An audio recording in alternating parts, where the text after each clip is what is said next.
Master, isang magandang umaga sa inyo. Bali, ngayon ay November 1, bali, gagawa pa rin kami kasi wala naman kasi kaming pag-aanuan. Kaysa nakatambay lang kami mga master, kaya gagawa na lang din kami. Sayang naman ang araw. Ingat-ingat lang din kami. Yan, bali, may nagawa na pala kami mga master. Ang ginamit naming pintura ito.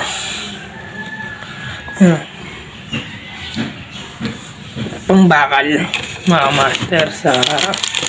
Samahan natin siya ng cutlass. Yan, pati yung thinner natin mga master. Samahan natin yan. Bali ito, napinturahan na nga pala natin yan ng bago mga master. Papakita ko sa inyo yung mga napinturahan namin. Pero meron pa kami hindi napipinturahan mga master. Yung katulad ng balcony, hindi pa namin napipinturahan yan. Kaya pakita ko sa inyo. Bali ayun nga mga master, natapos na tayo dito sa gate. Pintahan. At yan, bagong pinta natin siya mga master. Yan siya.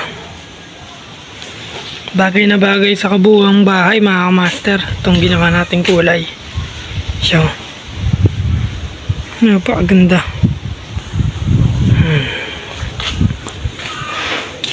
Buksan natin. Tignan natin sa labas siya mga master. Yan o. Talagang napakaganda mga master. Bagay na bagay. Kaya siya kaganda dito mga master. Bagay sa tiles niya mga master. Yung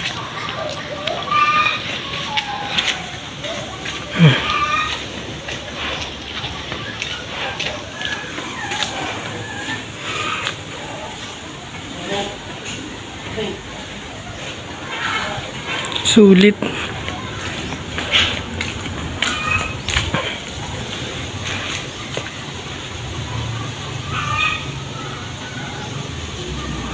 Yun o. Bagay, napakaganda.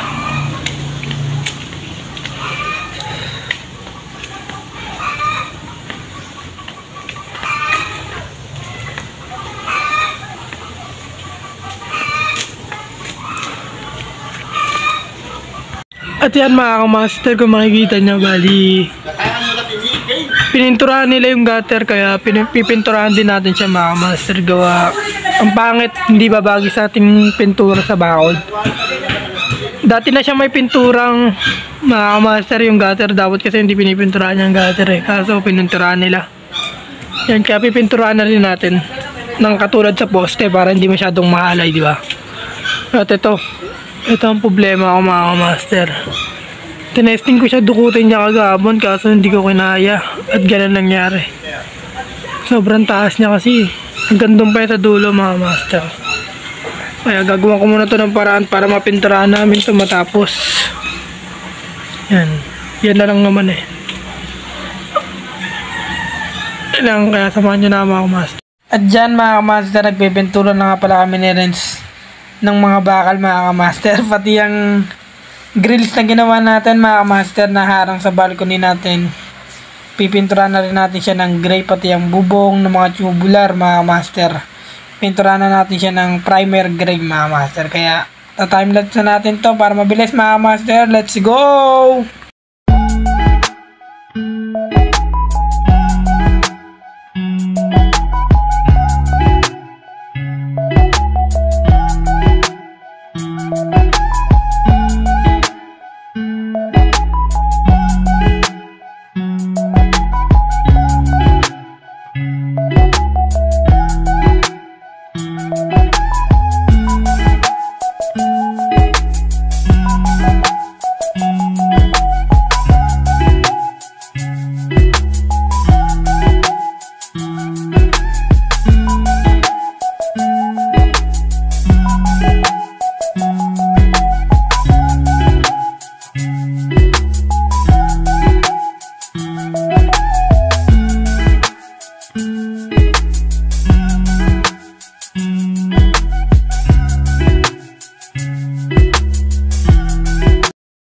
At dyan mga kamaster, may napansin tayo sa ating poste. Bali, meron siyang mga bingaw at mga butas-butas, kaya ating minamasilyahan. Niretouch natin para maganda naman sa ating paningin mga kamaster.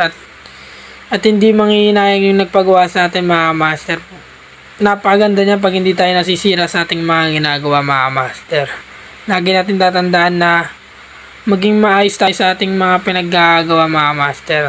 Para hindi madala sa atin yung nagpapagawa, para tayo lagi yung ating tatawagin mga master. Yun lang, kaya let's go.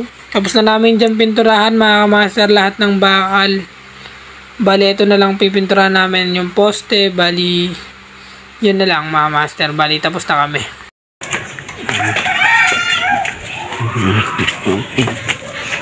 Kita nyo yan mga master. Meron na siyang primer mga master, kaya makikita nyo na yung ganda.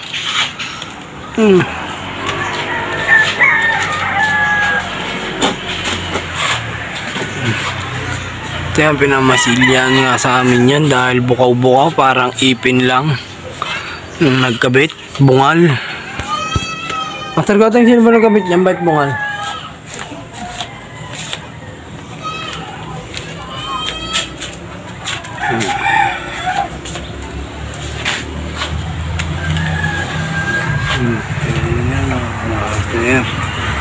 Yan ang buhay niya sa Master Goteng.